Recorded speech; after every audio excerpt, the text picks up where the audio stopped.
الحمد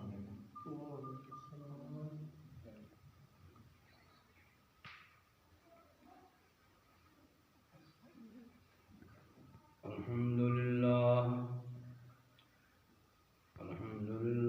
وحده وحده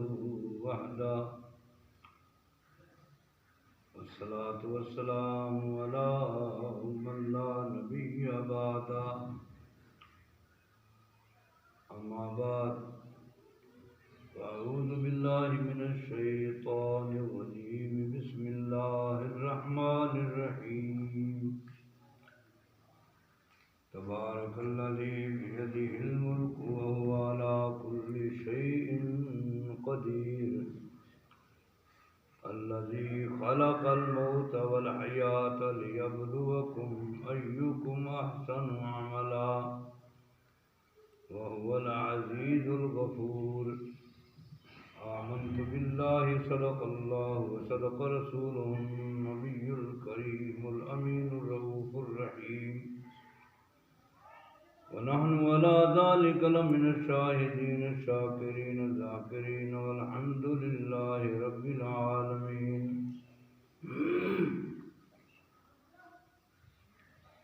يا رب صل وسلم دائما أبدا على حبيبك خير الخلق كلهم والحبيب الذي ترجى شفاعته لكل حول من الأحوال مقتحم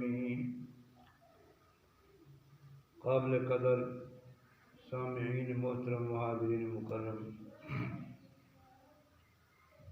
آج میں نے 29ویں پارے کی سورۃ ملک کی 2 آیات کی تلاوت کی ہے۔ قرآن سارا کا سارا نصیحت ہے۔ اللہ پاک قرآن میں مومنوں سے بات کریں پھر بھی ہمارے لیے نصیحت ہے، کافروں سے بات کریں پھر بھی ہمارے لیے نصیحت ہے، منافقوں سے، یہودیوں سے، نصرانیوں سے بات کریں پھر بھی ہمارے لیے نصیحت ہے، کیونکہ ہر اللہ کی بات جو ہے وہ ہمارے لیے نصیحت ہے، اگر ہم کچھ عقل رکھیں یا سمجھنے کی کوشش کریں۔ اس آیت میں رب کائنات اللہ ذوالجلال والاکرام فرماتے ہیں کہ برکت ہے وہ ذات، تبارک الذی، برکت ہے وہ ذات بیدہ الملک جس کے ہاتھوں میں ساری بادشاہی ہے۔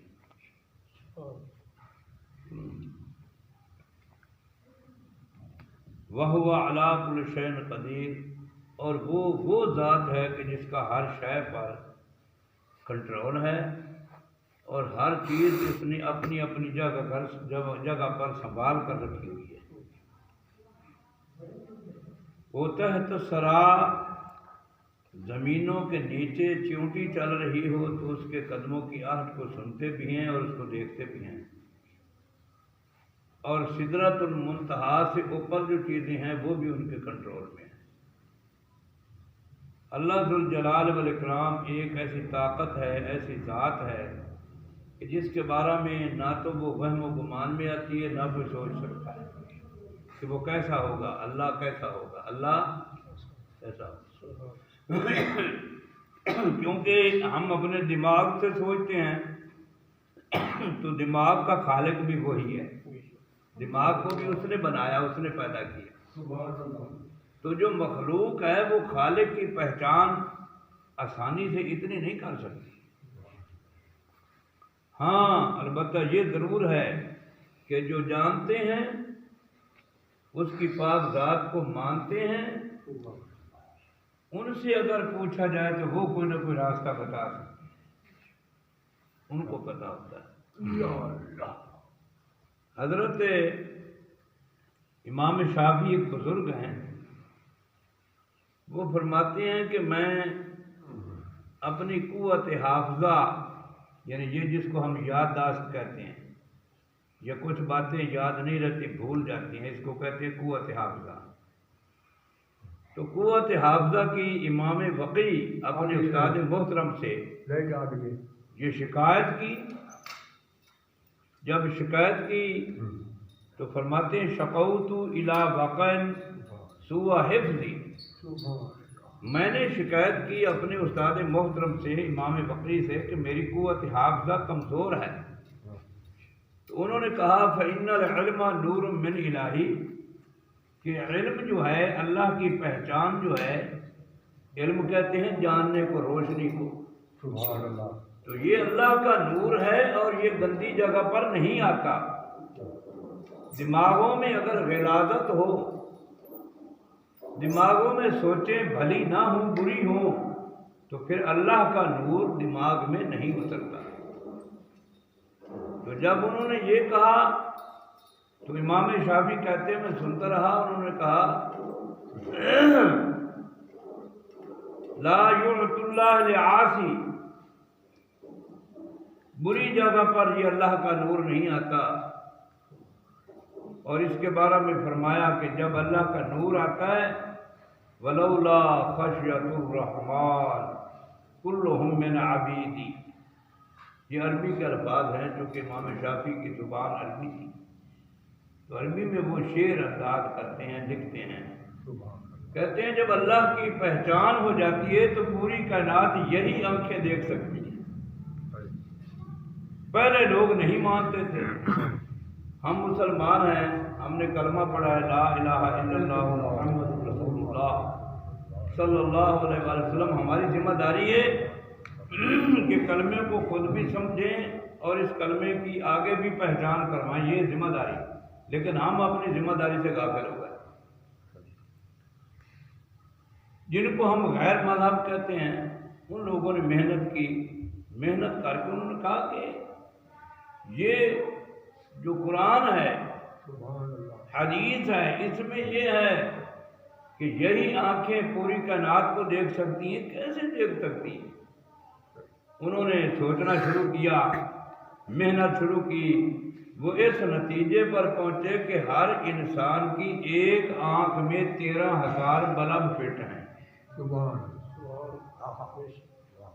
اور دونوں آنکھوں میں 26,000 بنتے ہیں، جن میں سے 3,000 بلب ہر وقت چلتے رہتے ہیں. اور جس کو ہم بالکل تندرست آنکھ کہتے ہیں نا، کہ یہ بالکل نگاہ فٹ ہے، تندرست ہے، صحیح ہے، اس میں 13,000 کی بجائے 3,000 اور بقایا جو 10,000 ہیں وہ یہ اللہ کے نور سے کھلتے ہیں. سبحان اللہ. جب اللہ کا نور آتا ہے پھر 13 کا 13,000 بلب کام کرتا ہے. پھر یہی آنکھیں جو ہیں پوری کائنات کو دیکھ سکتی ہیں. غیروں نے محنت کی، وہ اونچا مقام حاصل کرتے ہیں. ہم نے محنت ہی نہیں کی. ہم تو سنتے نہیں ہیں، سمجھتے نہیں ہیں، تحقیق نہیں کرتے، بس ایسے لکیر کے فقیر ہو گئے ہیں. کچھ تو ایسے ہیں جو بس ضد ہو کر بیٹھ گئے، جمعہ کو، نماز کو، قرآن کی تلاوت کو بس زبانی کلاوی ماننا ہے اور عمل نہیں کرنا. احترام کرنا ہے اور دعویٰ کرنا ہے کہ ہم تو بڑا احترام کرتے ہیں. میں نے پچھلے دنوں ایک مثال دی تھی نا کہ ایک آدمی کام جا رہا ہے تو وہ آدمی ایک رکا لکھتا ہے اپنے گھر میں، اس میں لکھتا ہے کہ فلاں فلاں چیزوں کا خیال رکھنا، بارش وغیرہ کا امکان ہے. میں تمہیں موسمیات والوں نے بتایا، یہ رکے میں لکھتا ہے تو بارش آنے کا امکان ہے، لہذا آپ لوگوں نے خیال کرنا ہے فلاں فلاں چیزوں کا تاکہ بارش کا پانی پڑنے سے خراب نہ جائے. رکا گھر میں چلا گیا. بات بڑی قابل غور ہے. گھر والوں نے، بیوی نے پکڑا، ان کی وائف نے، گھر والی نے، اس نے رکے کو چوما، آنکھوں سے لگایا، ماتھے پہ سجایا اور اونچی جگہ پر رکھ دیا. اب اس کی اولاد آئی، بیٹے آئے، بیٹیاں آئی، انہوں نے دیکھا، انہوں نے بھی چوما، ادب کیا، چوم کر جو ہے اس کو اونچی جگہ پر رکھ دیا. جب بارش آئی، رکا پڑا تو تھا نہیں، وہ سارا کا سارا بجلی کا نظام جو ہے نا درہم برہم ہو گیا، وہ خراب ہو گیا. اب وہ جب گھر میں آیا اس نے سوال کیا یہ نظام خراب کیوں ہوا ہے؟ انہوں نے کہا جی بس بارش آئی تھی تو اس کی وجہ سے میں نے رکے میں لکھا تھا، جی رکے کا ہم نے ادب کیا، ہم نے تو رکو کو چوم چوم کر اونچی جگہ پر رکھا، تو وہ کہے گا ارے تمہارا بھلا ہو، وہ چومنے سے کام نہیں بنتا، صرف چومنے سے عمل کرنے سے کام بنتا ہے۔ تم رکے کو پڑھتے، رکے کو سمجھتے کہ رکے میں کیا لکھا ہے، تو آج ہم رونے سے بچ جاتے، آج ہمارا جو ہے نقصان نہ ہو۔ آج بھی لوگ سوال کرتے ہیں، ایک میرے پیارے نے کہا کہ میں نے کہا یار جمعہ پر آنا چاہیے، کہنے لگے جی جمعہ پر جاتے ہیں لیکن وہ جو مسجد والے ہیں وہ چومتے نہیں ہیں، وہ میں نے کہا تم نے آنا ہے چومتے رہنا، تمہیں کوئی منع نہیں کر رہا، کوئی منع نہیں کرے گا، آپ آئیں چومیں لیکن چومنے کے بعد سمجھیں بھی، صرف چومنے سے کام نہیں چلتا، رکے کو وہ چومتے رہے، اونچی جگہ پر رکھتے رہے، رکے کو پڑھا نہیں، نظام گھر کا تباہ کر بیٹھے، صرف چومنے سے کام نہیں چلتا،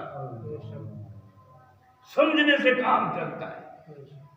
چومو کون تمہیں منع کرتا ہے، ادب کرو کون منع کرتا ہے، لیکن کم از کم سمجھو تو صحیح کہ جس کو چوم رہے ہیں وہ کیا کہہ رہا ہے، وہ کیا کہہ رہا ہے، شاید وہ تمہارے چومنے پر ناراض ہو جائے کہ ساری عمر چومتے رہے، سمجھا کک بھی نہیں۔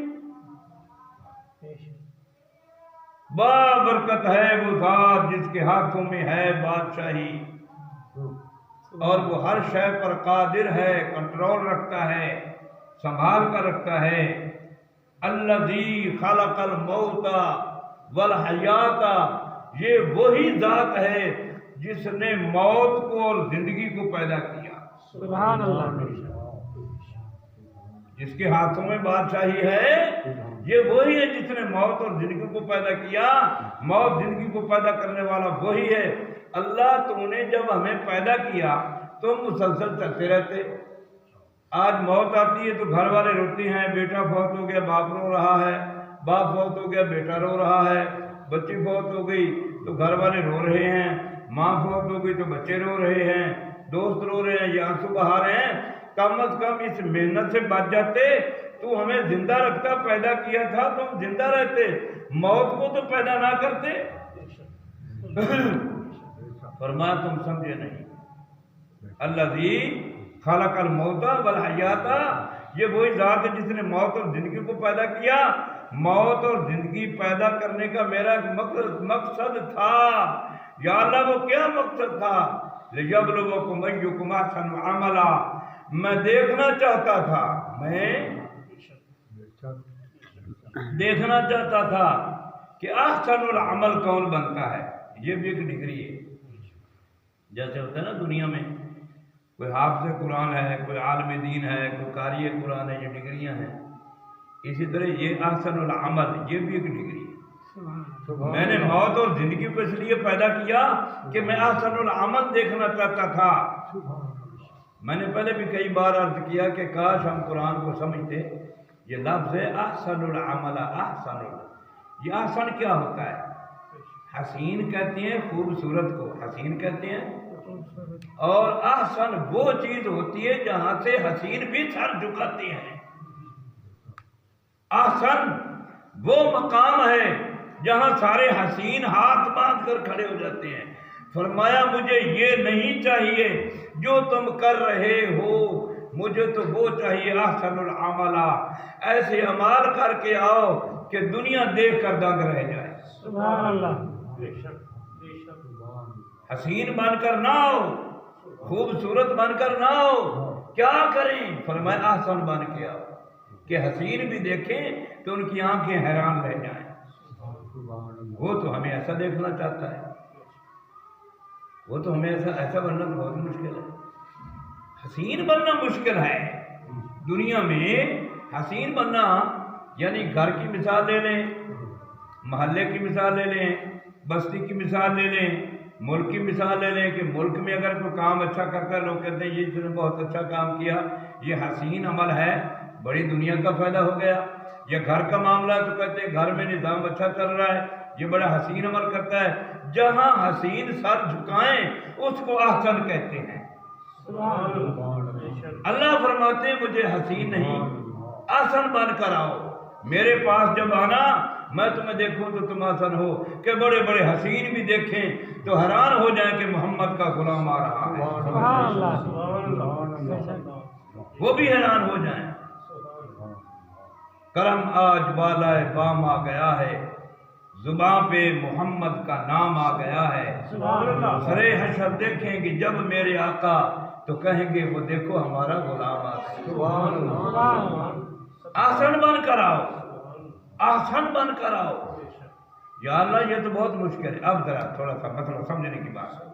یا اللہ ہم تو حسین نہیں بن سکتے, جو پوری دنیا حیران کریں, ہم تو ایسے نہیں بن سکے آج تک.